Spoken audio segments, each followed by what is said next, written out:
Nila Madhab Panda has always been one of those gritty storytellers who, no matter what the world revolves through, he sticks to his nuanced process of storytelling.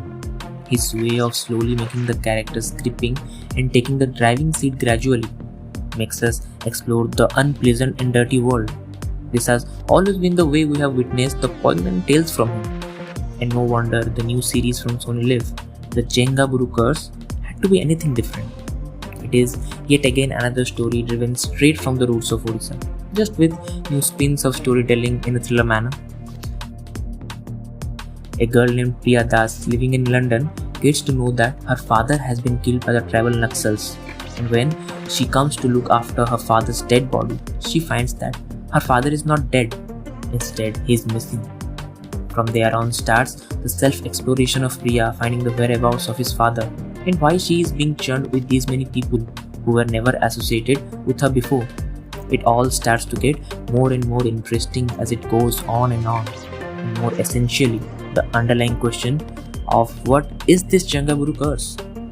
Starting from the positive aspects, this whole story provides you with quite a unique and new premise set in the heartland of Odisha. The storytelling seems to be quite realistic, and the nuanced writing of the screenplay makes you feel the dirtiness that has been pointed out all over the show. Being even a cli-fi, it never allows itself just to seem like a documentary, and the storytelling keeps you engaging throughout. The music. Out of all the things, the raw and steady music of the series may remind you of the classic tales that we used to watch in our childhood days. The tribal touch of music, the use of local customs, and the background score by Alokananda Dasgupta are something more heart-touching and makes us feel the skin of the tale. The picturesque. When a state like Odisha is explored through cameras on a national level, it remains interesting to see how they have captured it with their lenses. And the cinematography and the presentation of both the urban and rural Odisha have been truly justified throughout. Shooting at tribal areas, casting real tribals for the essence, the use of authentic tribal language, and the showcasing of their culture make the whole thing more amazing. The performance. Faria has played the protagonist Priya Das, around whom the whole story revolves.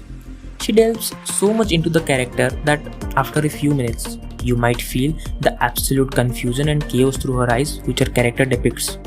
She justifies the role of Priya Das.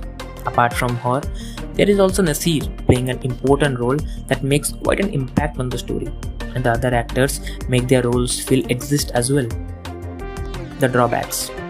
Once you finish the story, you can hardly get to focus on the drawbacks. However, the story starts off being a little slow-paced.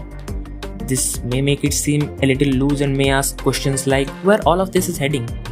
Apart from that, the ending also falls a little loose in comparison to the hype that the follow-ups set beforehand.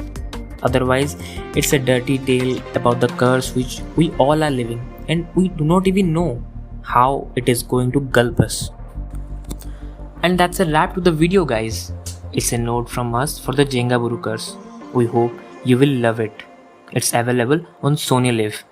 And do comment about your overwhelming aspect of the web series, and don't forget to like the video and subscribe Fortnight Chronicles.